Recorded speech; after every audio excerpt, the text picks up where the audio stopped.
साबिक DG ISI Faiz Hamid का field general court martial, मजीद 3 retired फौजी अफसरान को फौजी तहवील में ले लिया गया। ISPR का कहना है lieutenant general retired Faiz Hamid के फील्ड जनरल कोर्ट मार्शल की कार्रवाई जारी है। इस सिलसिले में मजीद 3 रिटायर्ड अफसरान को मिलिट्री डिसिप्लिन की खिलाफ वर्जी पर तहवील में लिया गया।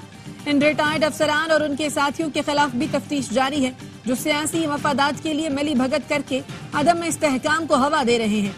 जराये के मुताबिक तहवील में लिए गए अफसरान में brigadier retired Ghaffar, brigadier retired Naeem और कर्नल रिटायर्ड आसिम शामिल।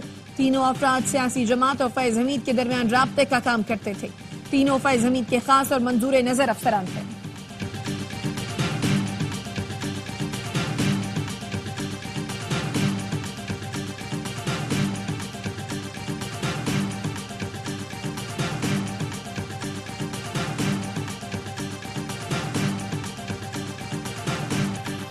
अवाम और मुसल्लह अफवाज के दरमियान ताल्लुकात कमजोर करने के लिए दुश्मन अनासर प्रोपेगेंडा और जाली खबरें फैला रहे हैं। कौम की गैर मुतज़लज़ल हिमायत से ऐसे तमाम मज़मूम मकासद और इरादों को नाकाम बनाया जाएगा। सिपा सालार जनरल आसिम मुनीर की आर्मी वेटरन्स के एजाज़ में इस्तक़बालिये में गुफ्तगू, दरपेश चैलेंजेस और मुश्किलात का मुकाबला करने के लिए इत्तेहाद व यगानगत की अहमियत पर जोर दिया। वेटरन्स की खिदमात को दिली खिराज तहसीन पेश किया। तकरीब में रिटायर्ड फौजी अफसरान और जवानों ने बड़ी तादाद में शिरकत की। ISPR के मुताबिक आर्मी चीफ की जानिब से इस्तक़बालिया पाक फौज और उसके वेटरन्स के दरमियान अटूट रिश्ते का इजहार है।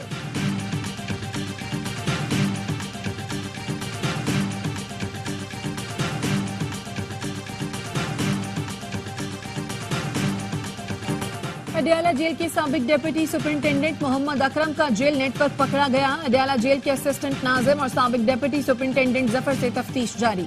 मुअत्तल डिप्टी सुपरिंटेंडेंट मोहम्मद अकरम से हासिल मालूमात पर मजीद 6 मुलाजमीन से पूछकर मोहम्मद अकरम के 2 उर्दली, 3 वार्डर और हेड वार्डर से भी तफ्तीश की जाएगी।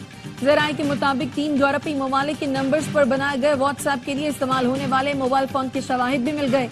मोहम्मद अकरम पर बानी PTI के लिए पैगाम रसानी और सहूलतकारी का इल्जाम है। मोहम्मद अकरम को गुज़श्ता रोज हिरासत में लिया गया था।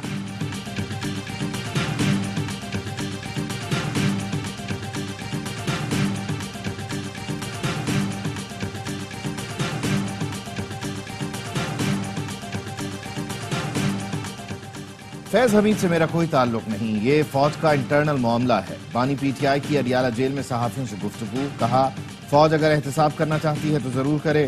फैज हमीद का 9 मई से ताल्लुक है तो तहकीकात होनी चाहिए। जुडिशल कमीशन के जरिए सारे सबूत सामने लाए जाएं।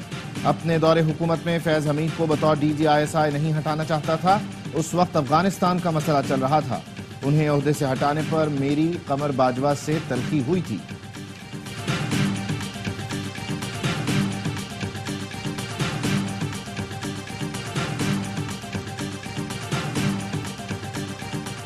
बानी PTI से मुलाकात के लिए गए तो सुपरिंटेंडेंट ने कहा सियासी गुफ्तगू की तो कानून अपना रास्ता लेगा। PTI रहनुमाओं की अडयाला जेल के बाहर मीडिया से गुफ्तगू। उमर अयूब बोले बतौर ऑपोजिशन लीडर इस्तेहकाक मजरू हुआ है। शिबली फराज ने कहा हम इलेक्टेड लोग हैं, दोनों हाउसेज में लीड कर रहे हैं। ऐसी बात है तो पार्लियामेंट में भी सियासी बात न करने दें। ये लोग इस मुल्क को तबाही की तरफ लेकर जा रहे हैं।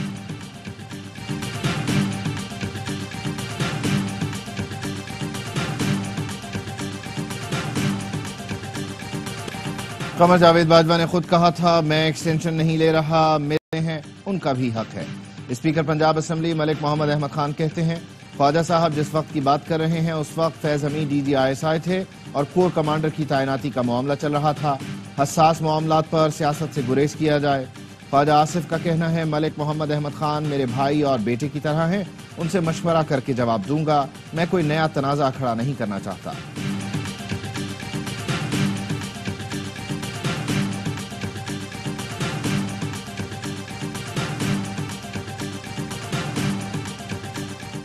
नवाज शरीफ की ज़ेरे सदारत मुस्लिम लीग नून का अहम मुशावरती इजलास। वज़ीर आज़म शहबाज शरीफ, नायब वज़ीर आज़म इसाक डार, वज़ीर आला पंजाब मरियम नवाज समेत पार्टी की आला क़यादत की शिरकत। सियासी सूरत हाल और आला अदलिया के फैसलों पर तफसीली मुशावरत की गई।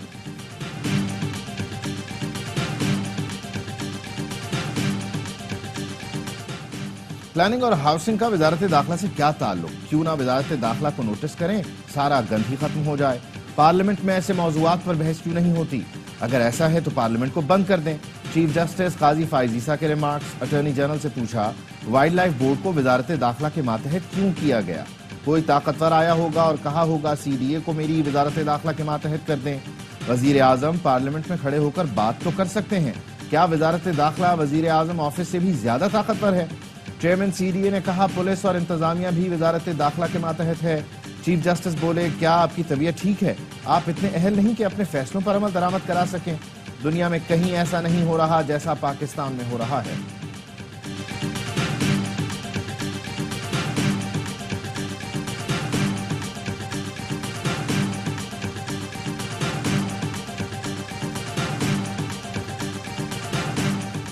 स्वात मट्टा के इलाके चौपरियाल में बारातियों की गाड़ी खाई में गिर गई। खवातीन समेत 6 अफराद जाम बहक 9 जख्मी हो गए।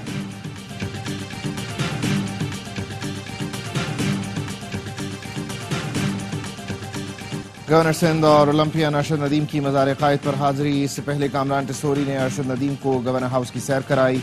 कौमी हीरो ने उम्मीद की घंटी भी बजाई। अरशद नदीम ने IT स्टूडेंट्स के लिए 100 लैपटॉप देने का ऐलान किया।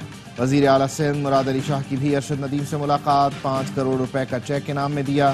कहा, हमारी 24 करोड़ आबादी है, 24 गोल्ड मेडल मुल्क में होने चाहिए।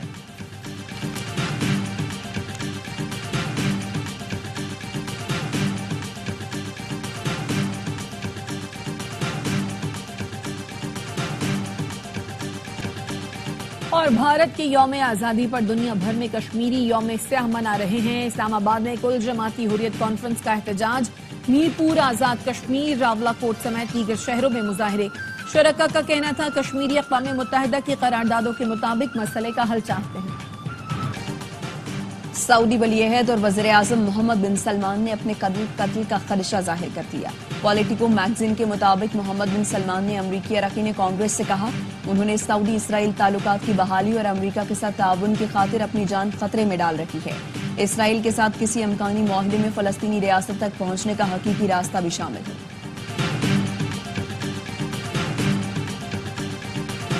बलोचिस्तान में एहतजाज के नाम पर बदअमनी पैदा करने की कोशिश हो रही है। DC पंजगोर जाकिर बलोच का कत्ल मुनज़्ज़म साजिश के तहत हुआ। वज़ीर आला बलोचिस्तान सरफराज बुगटी कहते हैं, रियासत के खिलाफ मुनज़्ज़म साजिश के तहत वाक़यात हो रहे हैं। नौजवान किसी मनफी प्रोपेगेंडे का हिस्सा न बने, अंधेरे की तरफ न जाएं। बलोच यकजहती कमेटी ने 3 मरतबा वादों की खिलाफवर्जी की। हुकूमत ने हमेशा खुले दिल का मुजाहरा किया। कानून हाथ में लेने वालों से रियासत सख्ती से निपटेगी।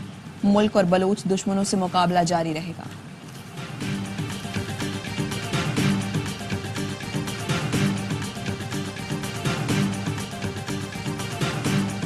PTI कारकुन के बाजियाबी की दरख्वास्त पर इस्लामाबाद हाई कोर्ट में समाअत। जस्टिस गुल हसन औरंगजेब का एडिशनल अटॉर्नी जनरल से मुकालमे में बरहमी का इजहार।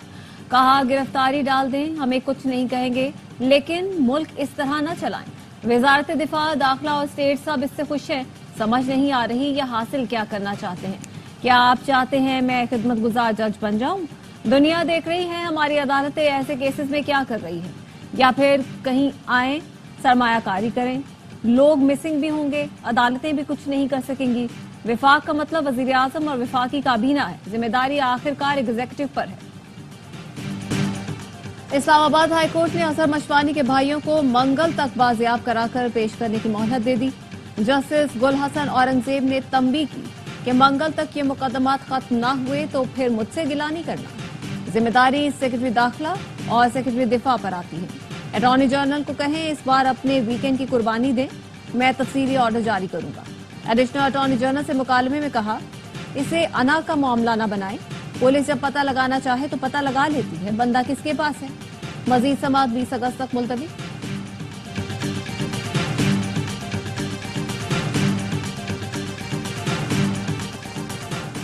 फैज हमीद का मामला फौज का इंटरनल इशू है, इस पर सियासत नहीं करनी चाहिए। चेयरमैन PTI बैरिस्टर गौहर कहते हैं, बानी PTI की रिहाई के लिए हर महाज पर जद्दोजहद जारी रखेंगे। मुज़ाकरात के लिए दरवाजे और खिड़कियां खुली हैं। 22 अगस्त को इस्लामाबाद में जलसा होगा। लाहौर और कराची में भी जलसे करेंगे।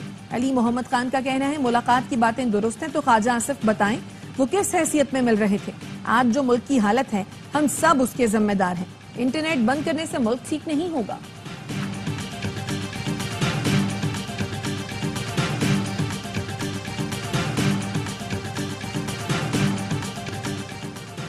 सेनेट की कायमा कमेटी बराए आईटी ने इंटरनेट का मसला 2 हफ्ते में हल करने की हिदायत कर दी। इंटरनेट की सुस्त रवि के बायस होने वाले नुकसानात की रिपोर्ट तलब कर ली। सेनेटर हुमायूं ने कहा, पहले ही सरमायाकारी नहीं आ रही, इस तरह तो सारा कारोबार तबाह हो जाएगा। सेनेटर अफनानुल्लाह बोले, फ्रीलांसर्स को $500 मिलियन का नुकसान हो चुका। ई कॉमर्स के फॉरम्स छोड़कर जा रहे हैं। इंटरनेट बंद करके ये नहीं कहा जा सकता कि सिक्योरिटी हो गई। पीटीए हुकाम ने मुवक्कफ अपनाया। इंटरनेट सर्विस से मुतालिक कोई शिकायत नहीं मिली। अफसरान की अदम दस्तयाबी के बायस फायरवॉल से मुतालिक एजेंडा मुलतवी।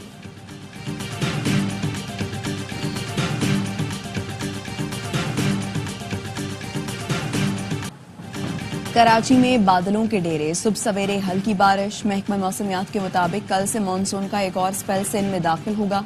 जुम्मे से गरज चमक के साथ बारिश की पेशगोई। गुजरात, वजीराबाद, सियालकोट और अतराफ में मूसलाधार बारिश से नशेबी इलाके ज़ेर-ए-आब। मीरपुर और भिम्बर आजाद कश्मीर में भी वक्फे वक्फे से तेज बारिश।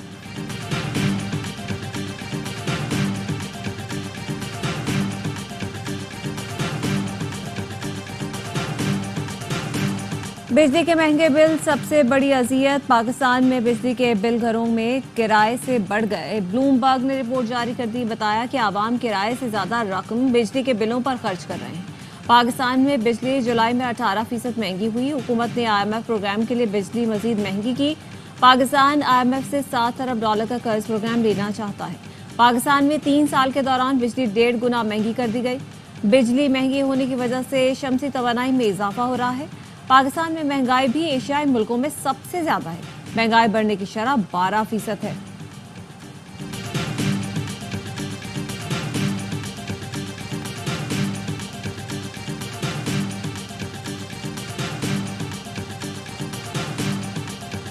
कच्चे में अमन कायम करना सिंध हुकूमत के बस की बात नहीं।